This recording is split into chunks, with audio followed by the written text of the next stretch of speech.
Il y a une dizaine d'années, je me suis lancé le défi fou de faire 90 jours de sport d'affilée. Et franchement, les premiers jours, c'était énorme. Je faisais ma session de muscu au poids de corps, ça durait à peu près 25 minutes, et à l'époque, j'étais pas aussi sportif qu'aujourd'hui. Et les 3 premiers jours, j'en ai chié comme pas possible. Après ma session de 25 minutes, je dormais direct 2 heures, tellement ça m'assommait. Chaque jour, je mettais une petite barre sur une feuille de papier pour compter. Je les groupais par 10, comme ça, tu vois, sur une feuille. Et puis en fait, je recommençais. Au bout de 10 barres, je mettais un trait en dessous, puis je recommençais. Ça me permettait d'avoir un aperçu de mon évolution. Les 3 premiers jours, j'en ai bavé. Au bout de 5 jours, j'ai senti mon corps commencer à s'adapter. À 20 jours, je suis passé de 40 pompes maximum au tout début à 60 pompes max. Et là, je commençais à avoir une différence visuelle dans le miroir. Et les jours sont passés. Je continuais et c'était dur. Au début, j'étais super motivé. J'étais super excité, comme une puce, parce que c'était nouveau. Puis la motivation, elle est complètement redescendue après. Et vers les 30 jours, je ne me sentais plus aussi motivé qu'au début. La motivation n'était plus vraiment là. Alors j'ai commencé ce qu'on appelle la traversée du désert. Tu sais, ces moments où tu fais des sessions de sport tous les jours, mais tu n'as pas vraiment l'impression d'avancer. Et là, j'ai découvert que derrière la motivation, il y avait autre chose, la volonté. La motivation, c'est un état qui est excitant. C'est rapide, c'est rouge, c'est chaud, mais ça ne dure pas. La volonté, c'est un état qui est ferme, qui est lent, qui est bleu, qui est froid et qui dure dans le temps. Et c'est ce qui m'a permis de finir mes 90 jours. Parce qu'en fait, lorsque tu arrives vers la fin, la motivation, elle refait surface, parce qu'en fait, tu vois le bout en quelque sorte. Après quoi, j'ai enchaîné sur les 2 3 années les plus sportives de ma vie. Et en 2017, j'ai refait un autre programme de musculation, sauf que là, il y avait un sérieux problème. Je n'étais plus du tout motivé comme au début.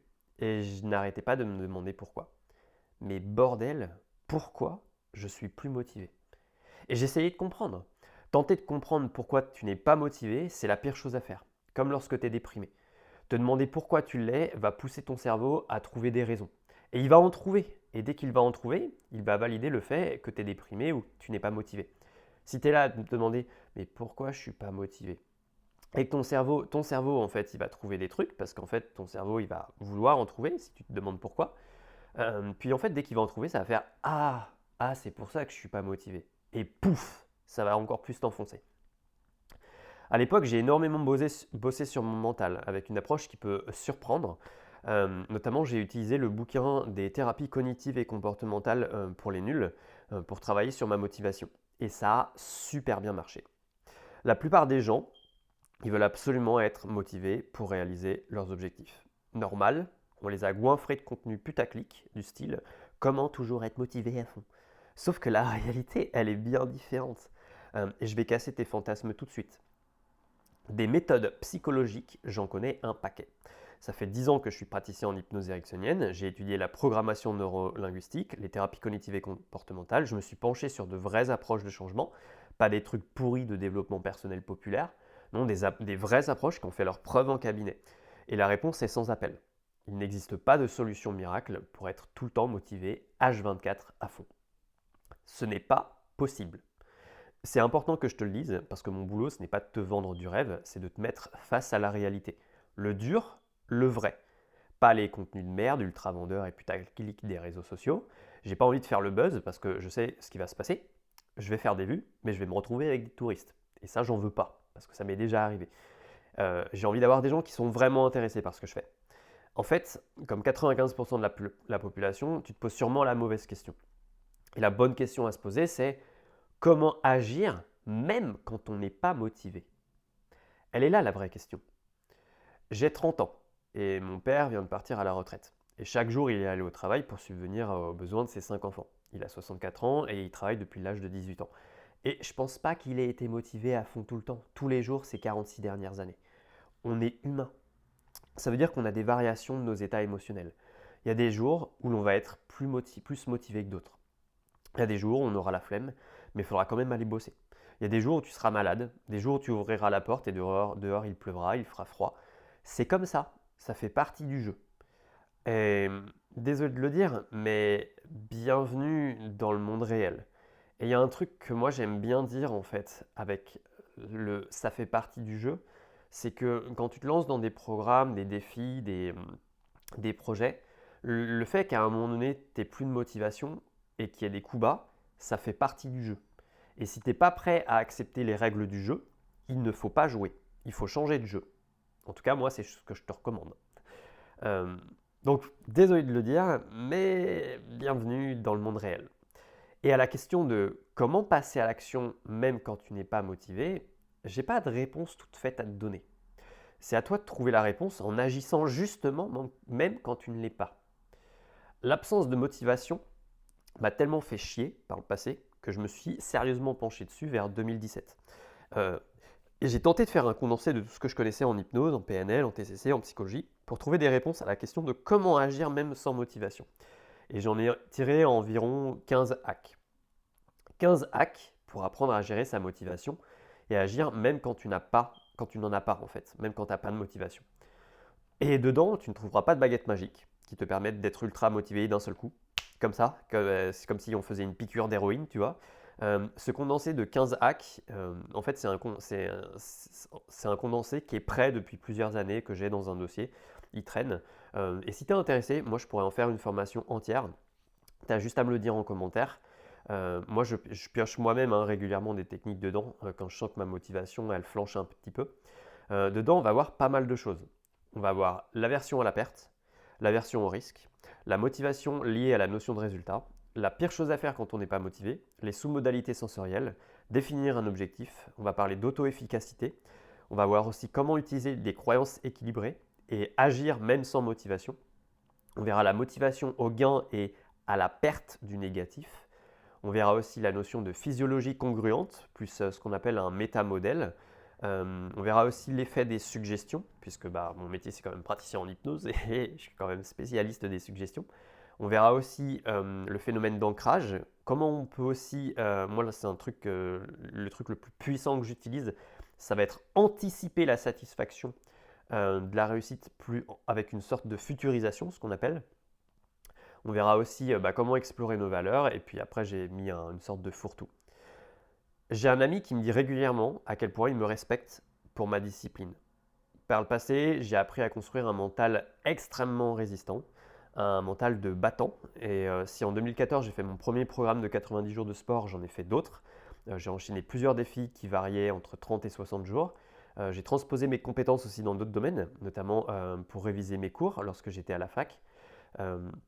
J'ai refait un 90 jours en 2017, je crois, si je me souviens bien, mais j'ai dû stopper en fait volontairement à 70 parce que mon programme ne me faisait plus évoluer. Ça a été ça a été, on va dire, plusieurs heures de réflexion. En 2022, j'ai fait un 90 jours de sport de stretching. J'ai mené aussi plusieurs projets comme une première chaîne YouTube avec près de 200 vidéos publiées. Et je peux te garantir un truc, c'est que quand tu publies 200 vidéos, il y a des vidéos, parfois tu les publies mais tu n'es pas motivé à les faire. J'ai abordé plus de 300 personnes dans le cadre de l'hypnose de rue entre 2015 et 2020. J'ai abordé des filles aussi dans la rue dans un cadre de séduction. Et en 2023, en fait, j'ai réalisé mon plus gros voyage en vélo qui compte 4500 km sur 2 mois et demi. Et je peux te garantir un truc, c'est que quand tu pars pendant 2 mois et demi pour 4500 km, il y a des moments où tu ne vas pas être motivé. Ça fait partie du jeu. Et je peux te dire que lorsque tu fais La Rochelle-Grenoble en vélo, tu as intérêt à avoir un mental solide. Parce qu'entre Angoulême et Mâcon, c'est pas de la rigolade. Ça fait que monter, descendre. En plus, à ce moment-là, je roulais environ une centaine de kilomètres par jour avec un vélo très chargé. La partie la plus dure que j'ai passée durant mon voyage, c'était entre Angoulême et Mâcon. Il y avait du relief et ça faisait que monter, descendre. Sans compter la semaine de pluie que je me suis pris à un moment donné pour remonter la Seine entre Mantes-la-Jolie et Honfleur. Donc à ce moment-là, en fait, il va falloir avoir un mental solide pour avancer. Toutes ces situations m'ont appris à gérer mes états émotionnels et ma motivation. Parce que tu ne peux pas toujours t'appuyer dessus. Tu ne peux pas toujours t'appuyer sur la motivation pour avancer. C'est pas possible.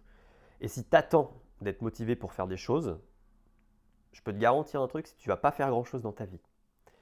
La difficulté, ça fait partie du jeu. Quand je roulais durant mon voyage, plein de gens m'ont dit la même chose. Waouh, tu fais rêver avec ton périple, c'est incroyable ce que tu fais, ça donne envie.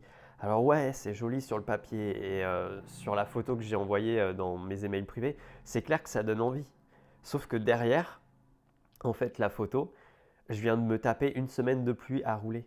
Je dormais en bivouac et c'est un mode de vie, faut le dire, c'est rude et c'est dur. Par la suite, j'ai passé des zones en plus de ça où ça grimpait beaucoup et j'ai eu des moments, franchement, hein, c'est vraiment, quand j'y repense, c'est drôle, hein. Euh, j'ai eu des moments où j'insultais les routes à voix haute tellement j'en avais marre de grimper. Si, si, je peux te garantir. J'en rigole, tu vois, mais en fait, sur le moment, c'était pas du tout drôle. Quand tu montes un projet, quand tu cherches à atteindre des objectifs, il faut s'attendre à rencontrer des obstacles. Il faut s'attendre à avoir des imprévus. Il faut s'attendre à avoir de la difficulté. Il faut aimer l'adversité dans ces moments-là. Il faut aimer se sortir les doigts du cul en quelque sorte. Et chaque jour, j'avançais. J'avais pas à me plaindre, c'est moi qui l'avais voulu ce voyage. Et je m'étais préparé. Je m'attendais à avoir de la difficulté. Alors, j'en ai découvert, hein, j'en ai découvert de nouvelles hein, aussi sur la route. Mais il y a un truc, moi, que j'aime bien dire, alors j'ai déjà dit, mais je vais le redire. Si t'es pas prêt à accepter les règles du jeu, il ne faut pas jouer. Et c'est pas grave. Dans ce cas-là, tu changes de jeu et c'est tout. C'est dans la difficulté et l'adversité qu'on développe le plus de ressources. C'est là qu'on développe le plus de compétences, qu'on développe notre résilience. Et tu vas te découvrir des potentiels et des capacités. Ça, franchement, je peux te le garantir. Tu vas découvrir des potentiels et des capacités dont tu ne te soupçonnais même pas l'existence. C'est arrêter de chercher des solutions miracles pour être tout le temps motivé. C'est se retrousser les manches et se mettre vraiment au boulot sur tes projets et tes objectifs.